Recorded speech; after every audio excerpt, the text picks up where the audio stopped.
The Watcher in the Dark. It was supposed to be an ordinary evening.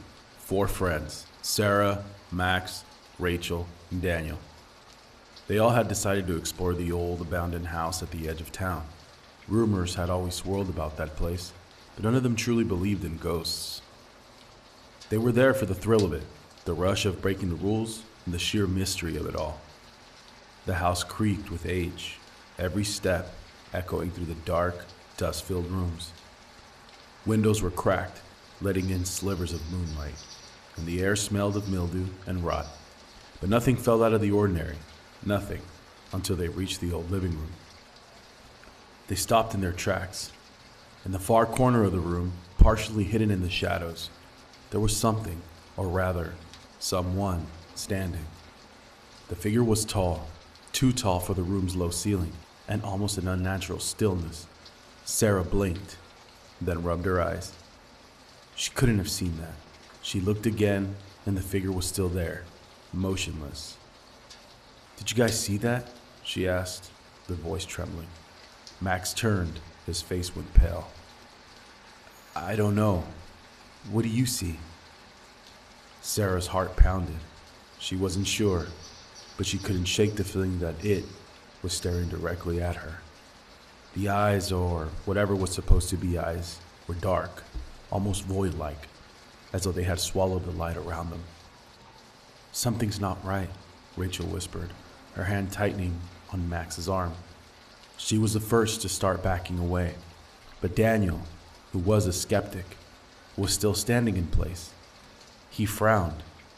"There's nothing there. You're all imagining it. I don't see anything."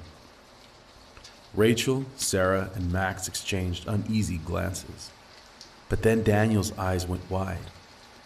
"Wait. Hold on," he muttered. "I see it." "What the hell?" Max's heart skipped a beat as he looked back, suddenly feeling the weight of something heavy in the room. Something watching them. The figure was still there. It hadn't moved, but it felt like it was pulling them in, slowly closing the distance. Its presence was suffocating. "We need to go," Rachel said, her voice cracking. She grabbed Sarah's arm, pulled her towards the door. But Sarah couldn't move. Her legs felt frozen, as if the very air had become too thick to breathe. Did anyone else hear that?" she whispered. The room was dead silent, but then, a breath. A soft breath. It wasn't their own. It came from the figure in the corner. Their eyes all locked onto it, terrified. It seemed to take a step forward towards them, though its form remained the same, motionless in the dim light. "Daniel, don't!" Sarah whispered. But it was too late. As Daniel reached out a hand, the air around the figure rippled, like a distortion, like the figure was almost shifting, but only in the corner of his eye. The space seemed to stretch. Then the room went ice cold. Daniel's breath came out in ragged gasps, his face growing paler by the second. His voice cracked as he managed to choke out, "I can't move." The others rushed forward, but no matter how much they tried to reach for him, he stood rooted, his eyes fixed on the dark void in front of him. "Daniel, come back," Max shouted, panic rising in his throat.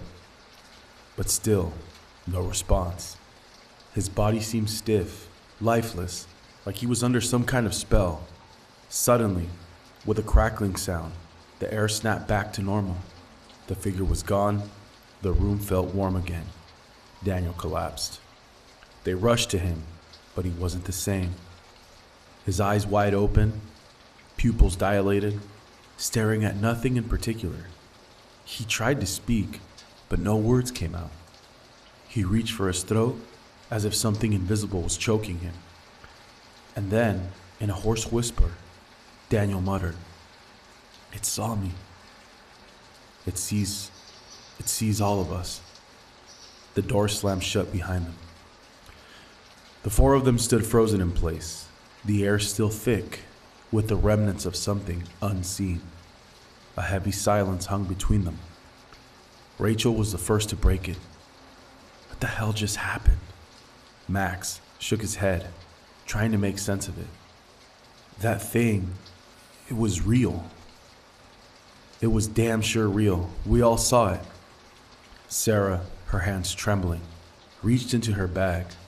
We should all write down what we saw. We need to document this in case. Her voice trailed off. She looked around, in case it happens again. Reluctantly, they all agreed. They sat down, each of them pulling out their phones, notebooks, or whatever they could find.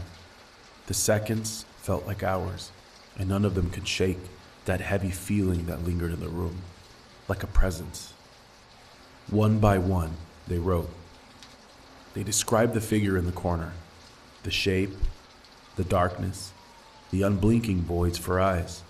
They wrote down the strange breath, the feeling of being watched, the way the air seemed to freeze around them.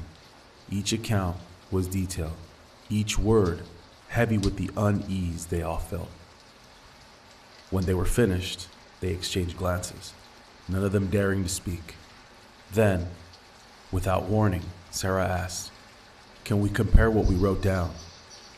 One by one, they read aloud, and as they did, the room fell eerily silent. Every description was the same. The height, the darkness, the eyes, the way the air had chilled, the breath. Each account matched, every single detail. They all saw it, exactly the same, except for one thing. Daniel's voice, barely a whisper, trembled as he finished reading. It knows we saw it. It knows we're all here. The door slammed open, and they heard a breath. Again, this time, too close to ignore. Thank you for listening. Please subscribe for more videos.